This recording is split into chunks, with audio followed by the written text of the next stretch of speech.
Lawmakers are concerned about the projected $3.7 billion budget surplus in Minnesota, saying if spending isn't done correctly, tax raises could be in our future. DFLers are rejoicing, saying it can fund much-needed initiatives across our state. KIMT News 3's Brandon Cote is here with us in studio after speaking with two Minnesota lawmakers from each side of the aisle. So, Brandon, when we hear this surplus, it can be a bit confusing. We have positives and negatives. So you spoke with two lawmakers. Who'd you speak with? Yes, that's right, Cami. I spoke with State Senator Republican Carla Nelson and Democrat State Senator Liz Bolden about the billions of dollars soon to be available in the state budget.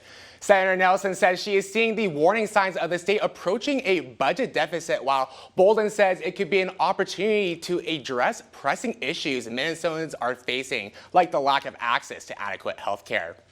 Senator Nelson tells me she's worried about how DFLers spend the surplus and not leaving enough spending money for the next budget cycle. Senator Bolden says she and her party are aware of the looming structural imbalance and have plenty of time to decide how to best approach this year's legislative session with the extra money.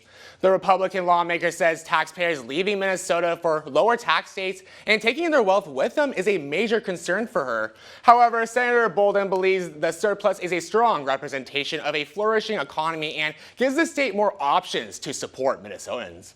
Minnesotans were struggling with inflationary costs at the gas pump going up, food costs going up, eggs were $5 a dozen. I mean, so Minnesotans are just being really taxed to the extreme. It gives us some flexibility to continue providing the things that Minnesotans need, healthcare and childcare. And, there's proposals out there that would, benefit Minnesotans in huge ways. And so I think we need to look carefully at those.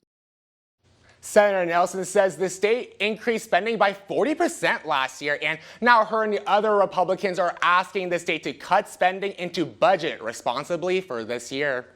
And if the legislature doesn't spend any of the surplus this year, the $3.7 billion will carry over into next year and act as a surplus cushion.